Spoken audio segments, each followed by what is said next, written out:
नमस्कार प्यारे किसान भाइयों और बहनों, स्वागत है आप सभी का हमारे इस YouTube चैनल में। आज हम बात करने जा रहे हैं कि मधुमक्खी कॉलोनी क्या है, इसमें कौन कौन से सदस्य होते हैं और वो कैसे काम करते हैं और आप एक कैसे मजबूत कॉलोनी तैयार करके बम्पर शहद पा सकते हैं। तो बने रहिए और देखते रहिए इस वीडियो को। तो चलिए शुरू करते हैं।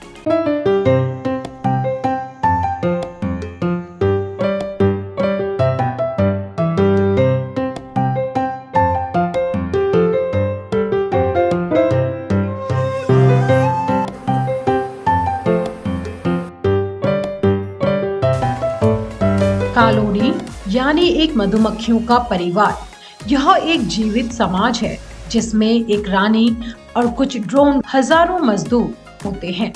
हर कॉलोनी में एक सक्रिय रानी होती है। एक स्वस्थ कॉलोनी में आमतौर पर 20,000 से 60,000 तक मधुमक्खियां हो सकती हैं। यह मौसमी और प्रजाति पर भी निर्भर करता है। रानी मधुमक्खी यानी क्वीन बी जो पूरे छत्ते में सिर्फ एक होती है। यह सबसे लंबी होती है और इसका काम सिर्फ अंडे देना होता है। एक अच्छी रानी 1 से 3 साल तक सक्रिय रहती है। अधिकतर वाणिज्यिक उपयोग में 1 से 2 साल बाद रानी को बदल दिया जाता है। एक स्वस्थ रानी रोजाना सैकड़ों अंडे देती है, मौसम के अनुसार। यही नए वर्कर्स और कॉलोनी की ताकत को बनाए रखती है।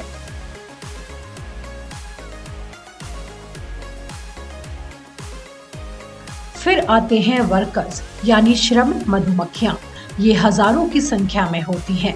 इनकी संख्या लगभग 20,000 से 50,000 या उससे ज्यादा हो सकती है और ये मादा होती हैं जो स्टेराइल होती हैं, मतलब जो अंडे नहीं दे सकती। छत्ते का सारा कामकाज यही करती हैं। सभी काम मजदूर करते हैं। अंडे से पैदा होकर नर्सिंग, छत्ते की सफाई, मधु बनाना, छत्ते की मरम्मत करना और खाद्य संग्रह जैसे फूलों से पराग और रस इकट्ठा करना। उम्र के साथ साथ इनकी जिम्मेदारियां बदलती रहती हैं। वर्कर्स का जीवन आमतौर पर 4 से 6 सप्ताह का होता है गर्मियों के मौसम में, और सर्दियों में ये कुछ महीने तक भी हो सकता है। छत्ते का जो अगला मुख्य सदस्य है वो है ड्रोन या नर मधुमक्खियां। इनकी संख्या कुछ 100 से 200 से 300 या 1000 तक हो सकती है। इनका काम सिर्फ रानी को गर्भाधान करने में मदद करना है। ये भोजन वगैरह कुछ नहीं ढूंढते। संख्या कुछ 100 से कुछ 1000 तक हो सकती है, जो कि मौसम और कॉलोनी की स्थिति पर निर्भर करता है। सामान्यतः कुछ सप्ताह से कुछ महीने तक ये जीवित रहते हैं। जो भी रानी से मिलते हैं वे फिर मर जाते हैं। सर्दियों में अक्सर ड्रोन को बाहर निकाल दिया जाता है यदि भोजन सीमित हो। इनकी संख्या अगर छत्ते में ज्यादा हो जाए तो कई बार स्वामिंग जैसी समस्या देखने को मिलती है। आइए तो अब जानते हैं कि सभी सदस्यों को आप कैसे पहचान सकते हैं।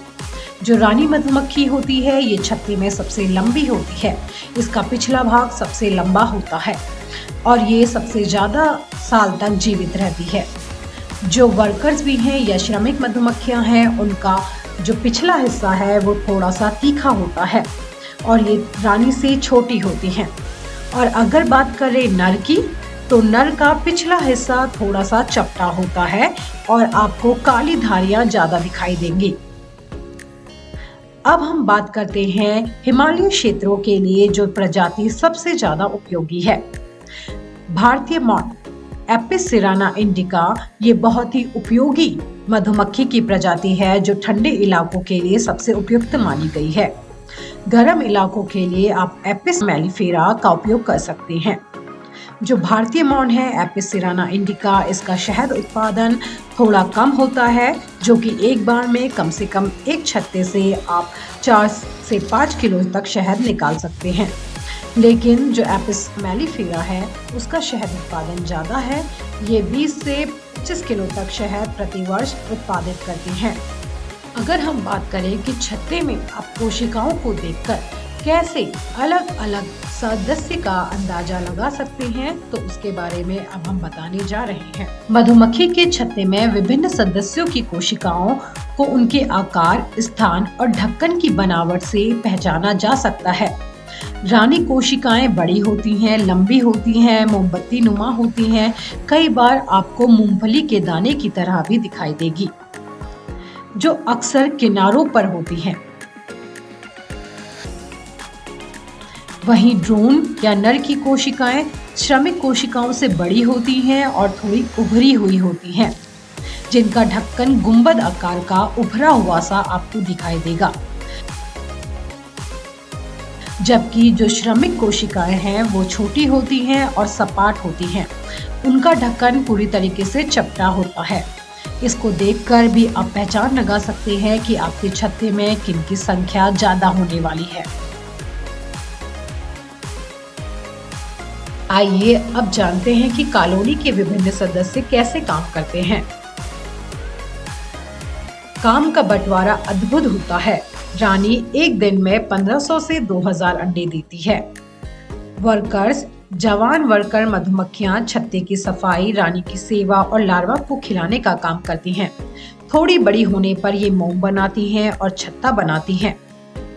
फॉरेजर बीज, फील्ड बीज, ये सबसे बड़ी उम्र की वर्कर मधुमक्खियां हैं जो फूलों से नेक्टर, शहद का रस और पोलन यानी कि पराग लेकर आती हैं।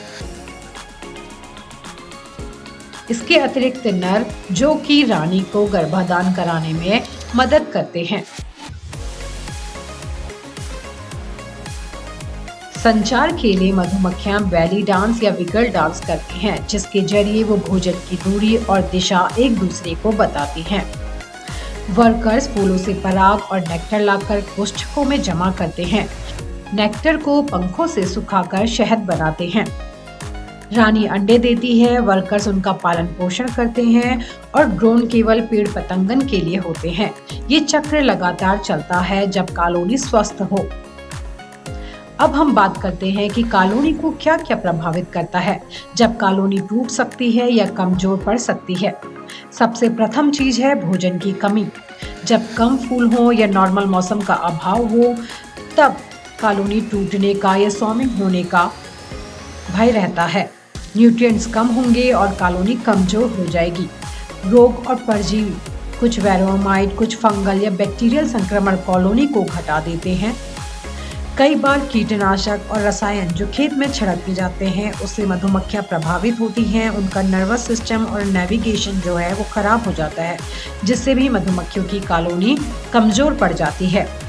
कई बार रानी में खराबी आ जाती है, वह कमजोर या बूढ़ी होने लगती है और अंडे देना कम कर देती है, या फिर सिर्फ नर अंडे ही देती है, जिससे कॉलोनी टूटने लगती है।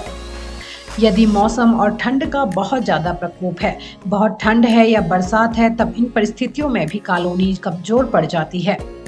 यदि खाद्य भंडारण की कमी हो, बेहतर सर्दी के लिए पर्याप्त शहद या पॉलिनर नहीं हो, तो भी कॉलोनी कमजोर हो जाती है। अब हम बात करते हैं कि कॉलोनी को आप कैसे स्वस्थ रख सकते हैं। कॉलोनी को मजबूत रखने के लिए इन बातों का ध्यान रखें। रानी का स्वस्थ होना, अगर रानी कमजोर है या अंडे नहीं दे रही तो कॉलोनी खत्म हो जाएगी। तो आपको स्वस्थ रानी को ही अपनी कॉलोनी में रखना है। पर्याप्त भोजन हो। सीजन के बाद या ऑफ सीजन में आपको चीनी का घोल या फिर गुड़ का घोल कॉलोनी को अवश्य खिलाना है, जिससे उनको भोजन मिलता रहे। बीमारियों से रक्षा करनी है। कई प्रकार के बैक्टीरियल और फंगल बीमारियां कॉलोनी में आ जाती है, जिससे कॉलोनी नष्ट हो सकती है। कई बार कीटों का प्रकोप जैसे वेरोमाइट या मोम का पतंगा, ये बहुत ज्यादा कॉलोनी को प्रभावित करते हैं और कॉलोनी को नष्ट करते हैं। कीटनाशकों से भी आपको दूरी रखनी है। खेतों में छिड़काव करते समय ध्यान रखें कि वहां पर बक्से ना लगे हुए हों। यदि आपको अच्छा शहद उत्पादन करना है तो आपको निम्नलिखित बातों का ध्यान रखना होगा। न्यूनतम 20,000 से 30,000 वर्कर मधुमक्खियां आपकी कॉलोनी में हो। आदर्श संख्या 50,000 से 80,000 या उससे अधिक है। फ्रेम 10 फ्रेम वाले बक्से में 8 से 9 फ्रेम पूरी तरीके से मधुमक्खियों से भरे होने चाहिए।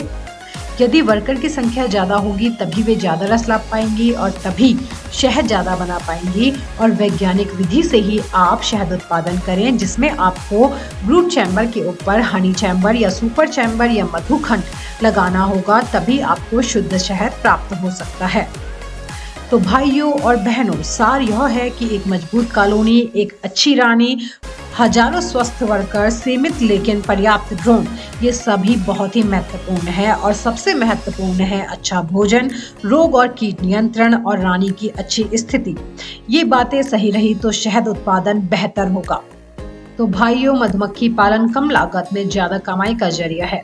बस सही जानकारी और समय पर देखभाल बहुत ही जरूरी है। अगले वीडियो में हम बात करेंगे कि सर्दी और गर्मी में इन डिब्बों का आप कैसे प्रबंधन कर सकते हैं। अगर जानकारी अच्छी लगी हो तो वीडियो को लाइक करें और किसान भाई बहन चैनल को सब्सक्राइब करें। साथ ही वीडियो को शेयर करें ताकि ये जानकारी अन्य किसानों तक भी पहुंच सके। आप सभी का बहुत ही धन्यवाद।